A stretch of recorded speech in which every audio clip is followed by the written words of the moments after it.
Hello বন্ধুরা, আসসালামু আলাইকুম। সবাই কেমন আছেন? আশা করি সবাই ভালো আছেন।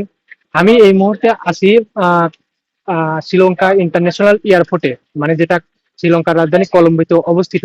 তো এইখানে আসার পর অনেক ক্ষুধার্ত হই আমি। তো আমি এইখানে ঘুরতে ঘুরতে সবচেয়ে মজার বিষয়, একটা স্যান্ডউইচের দোকান শুধু খুঁজে পেলাম। আর একটা স্যান্ডউইচ, মানে ছোট একটা স্যান্ডউইচ, $5 প্রায়। $5 কিন্তু বাংলাদেশে প্রায় 600 টাকা হয়। মানে একটা স্যান্ডউইচের দাম 600 টাকা। মানে শ্রীলঙ্কা দেউলিয়া এমনি এমনি, মানে শ্রীলঙ্কা দেউলিয়া হওয়ার পাশে এইরকম মানে দেশের দুর্নীতি।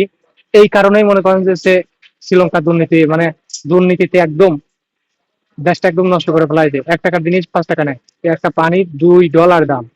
$2 240 টাকা হয় বাংলাদেশে। এই মাত্র 250 গ্রাম পানির দাম, 250 মিলি পানির দাম। তাহলে বোঝেন যে এই দেশটা কত সরে ভরা। যাই হোক, দেখাই আপনাদের স্যান্ডউইচটা দেখেন। এই দেখেন স্যান্ডউইচ, এই স্যান্ডউইচ।